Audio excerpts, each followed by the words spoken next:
Yeah. Seekers, more seekers. Jesus. Wait, have you got your blue Super? No, I used my blue. Dude, Jesus. Super, have you got your blue? Eat him, Super. 4. He's eating 4.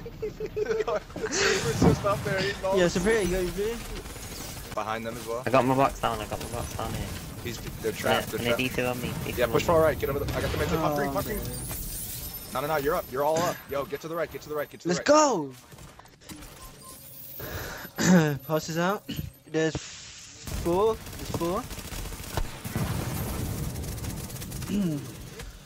Booster right here. Box.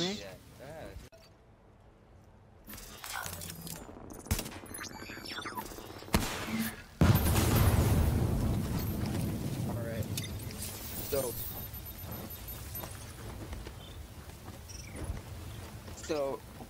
What is up, YouTube? It's your boy SupraKing here, and today I'm gonna be telling you guys exactly what I'm doing to be countering secret mines and to be keeping my team alive.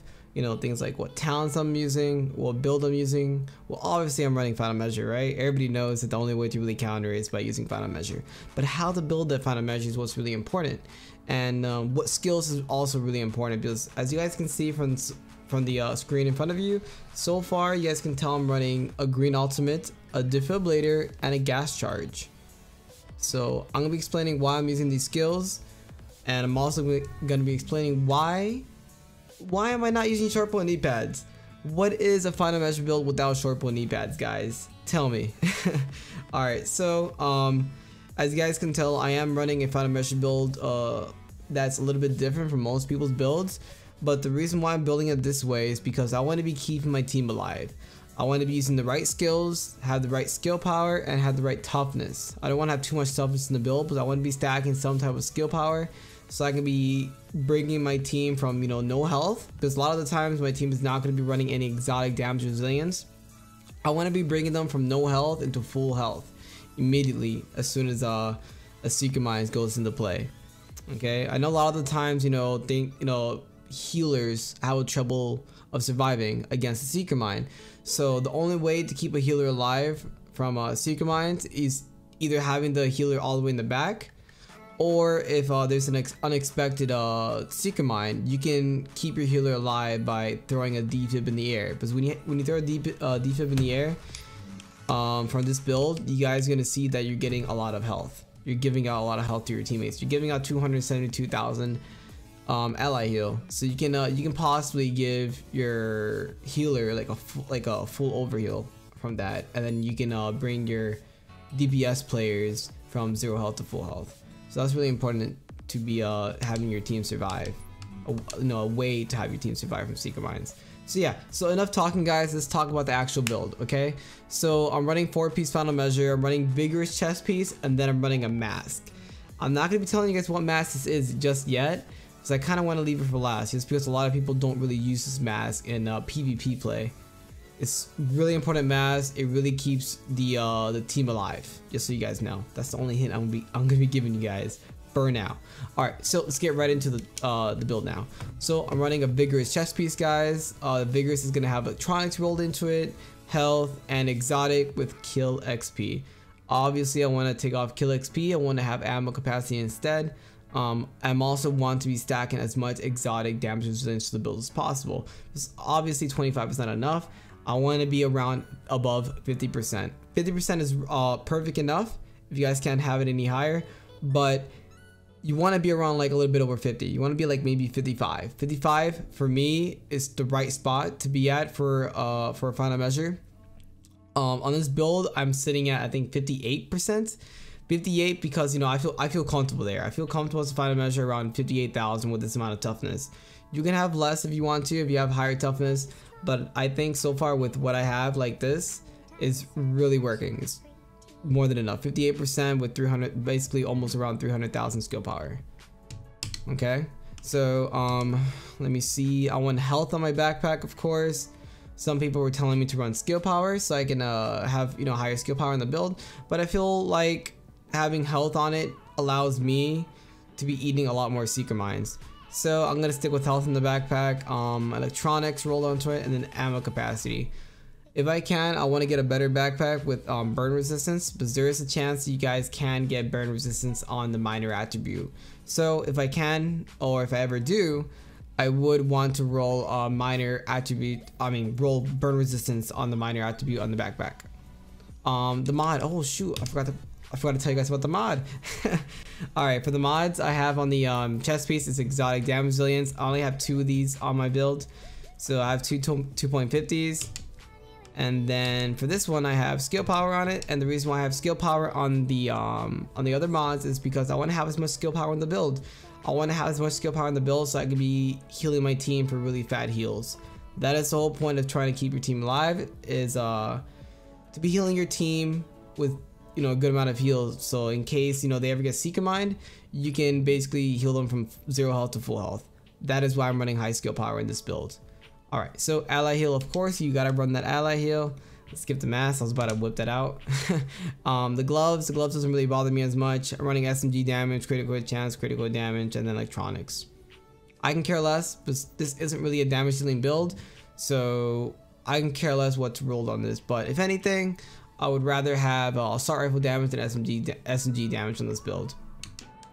Alright, so let's get right into the knee pads. The knee pads I have is stamina roll with exotic damage resilience on it, shock resistance, disrupt, and blind death resistance. Okay, so normally people will be running things like health on the knee pads, right? Because higher the toughness, right? The more toughness you have, the higher chance you have from not getting one-shotted. That is not true. You want to be stacking enough exotic damage resilience on this build, like I said earlier.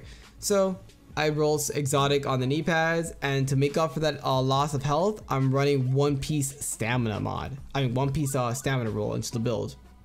So I'm running like, let's see, 1, 2, 3, 4. Yeah, 4 pieces of electronics and then 1 piece stamina to make up the health that I'm losing from the knee pads. Okay, so this is pretty much it. I'd rather have burn resistance on the knee pads, so shock, burn, and disrupt. That is the god rule in my opinion for minor attributes. Let me see the holster. Like, I want to be stacking. My bad. I want to be stacking health on the holster, just because I want to have some type of toughness to be able to survive from multiple Seeker Mines. I can roll things like skill haste in the build if I wanted to, or maybe reloading speed, but I want to have some type of health just because I want to be able to eat multiple Seeker Mines, not just one. I want to be able to eat 2, 3, or 4. So yeah, not the best roll for the holster, 1247, 1150, 1193, but it still works. It's not that bad. Now the mask. Are you guys ready for this? This mask right here is really underrated. A lot of people don't use it, but I recommend you guys to really put this on your final measure builds, because short knee pads does help your team in some type of way, but this mask right over here is going to be keeping you alive the longest time. Okay, you guys ready? Yeah, you guys are ready. Alright, so this is it. Alright, so I'm running the rehab mask with exotic damage resilience and burn resistance. So why am I running the rehab mask? Why? So the reason why is because once you guys get Seeker Mind, once you guys are lit on fire, once you guys are disrupted, once you guys are grenaded, once you guys are shocked, all those have a status effect, guys. You guys will be healing throughout that whole time. So if you guys ever get one-shotted, well, not one-shotted, if you guys ever get Seeker Mind with this build on, with this mask on, you guys are never gonna die. You guys can be getting hit by 2 or 3 Seeker Minds with the right exotic damage resilience and with the right type of toughness. You guys will not be dying at all with this mask on, because you guys are gonna be consistently healing. So once you get hit with a Seeker Mind, you guys are on fire, you're gonna be getting your health back throughout that whole time. Another Seeker Mind comes, you're still gonna be healing. On top of that, you guys are gonna be having your team with things like booster shot and defib. So no matter what, the final measure guy can be eating as much exotic type of damage as possible just because he's having this mask on. So just imagine this, guys. You guys are getting defibbed, right? When you guys are defibbed, you guys are getting some type of health per second. On top of that, you guys have the rehab mask. You're also getting health per second on that also. If you guys are ever on an immune box, you guys are also getting health per second on that. So just think about that. You guys are getting 3 ways health per second: defib, the box, and the rehab mask. That is a lot of health per second, guys. So So that's why this mask is really underrated, and that is why I'm running it on this build, just because I'm taking from like almost 0 damage on this build from exotic. So you guys imagine myself almost not taking any damage from Secret Mines or Fire Turrets, and then healing at the exact same time. No? It makes sense, right? To be running this mask in this build. So yeah, that is why I'm running the build. That's why I'm running the that mask instead of short bunny pads, because it offers longer survivability for final measure players. Alright, so the weapons aren't really a big deal, but let's get right into it because it is a build video. So I'm running Talented on the M4, Intense, and Swift. The reason why I'm running Intense and Swift is because, you know, they kind of go hand to hand. The first bullet of the magazine has a 25% chance to apply the on fire status effect to the target. So it makes sense to have Swift on just because you want to be consistently reloading, so you can be trying to put people on that status effect.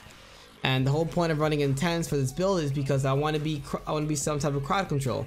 You know, I'm throwing things like grenades, I'm throwing things like my my gas seekers, and I'm trying to put you on the Intense status effect. So I'm trying to deal as much damage with crowd control as possible, not with actual damage. That is the whole point of having this weapon. And then Talented, of course, because I want to be increasing my skill power. I'm running the Midas. The Midas I don't really use as much, but anytime we're, you know, getting heavily flanked or just crowded with people, this is when I start whipping out the Midas, just because I want to be debuffing people's damage. So not the best Midas. I have Talented, I have Predatory, and I have, you know, the Midas, final talent. All right. Oh, I didn't show you guys the mods for this. The mods for the actual weapon is really important as well. The mods that I have for the M4 is reloading speed, critical hit damage, and critical hit chance. So I'm running reloading speed instead of a full magazine size, just because since I already have Swift, having an extra 30% will be increasing the reloading speed by a lot. So yeah, just imagine me trying to lit somebody on fire every like 2 or 3 seconds. That is annoying, but it really helps. Trust me, this really helps the build, especially with that talent, wildfire for the character. So you're consistently gonna be putting like a whole crowd of people on fire. All right, so let's get right into the skills. I already showed you guys this a little bit, but I'm running defib. So like I said earlier, the reason why I'm running defib is because in case my teammates ever go down, like you guys saw from the beginning of this video, in case, you know, the team does get one-shotted, because more than likely you're not going to be getting one-shotted, the guy running the final measure, but the people around you will be. There's a possible chance they might, but the whole point of me running defib is so I can revive them, because like I said, more than likely you're not going to be getting one-shotted. So if they do get one-shotted, you can either pop a green. That's why the final measure guy has to be running a green, because if somebody in your team does die from a Seeker Mine but you're alive, you can be popping that green all the time, no matter how many Seeker Mines are coming your way. Same thing with the defib. If a teammate does go down and you guys don't have a green and your healer does go down with them, there's no way ever, because a lot of the times somebody with final measure, most people don't really run defib. They run things like booster or overdose, but in my opinion they should be running the defib also. It should be double defib in your team, because in case your healer does go down from a Seeker Mine, who's gonna revive them? Are you gonna be, you know, trying to get on your knees and try to revive them for a good 5 seconds? I think the reviving is like 5 seconds, but you should try to revive them as fast as possible. So I think like defib is really helpful for the team, especially when you're trying to revive the healer. So, and I'm running a gas charge. So like I said, with gas charge, what it does is it basically goes towards skill-based objects most of the times. If not, it's going towards the players. So if there's, like, for example, a Seeker Mine in play, somebody throws a Seeker, you want to throw a gas charge right afterwards. The reason why is because the Seeker Mines, the enemy Seeker Mines, can be running towards your gas charge. People like to run cluster ones, but I like running gas charge just because there's a statics effect to it, right? It puts everybody into a what is that? Disorient, right? They're disoriented. So that what that does is it puts people in a way where they can't see things correctly, so they can't shoot correctly as well. So this is more of a crowd control type of tool that a lot of people don't use. that I've been using for the last couple of weeks, and it's really strong. And it also takes away, just so you guys know, it takes away auto aim.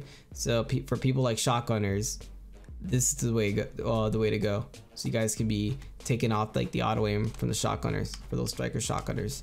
All right, so the talents that I'm using for the build is triage. You got to be running triage, wildfire, like I said, for intense, strike back, of course, and comic medic, of course, as well. Okay. All right, so let's get right into the character sheets. Hold on, that's what the mine is. Hold on, I mostly use this. All right, so this is it.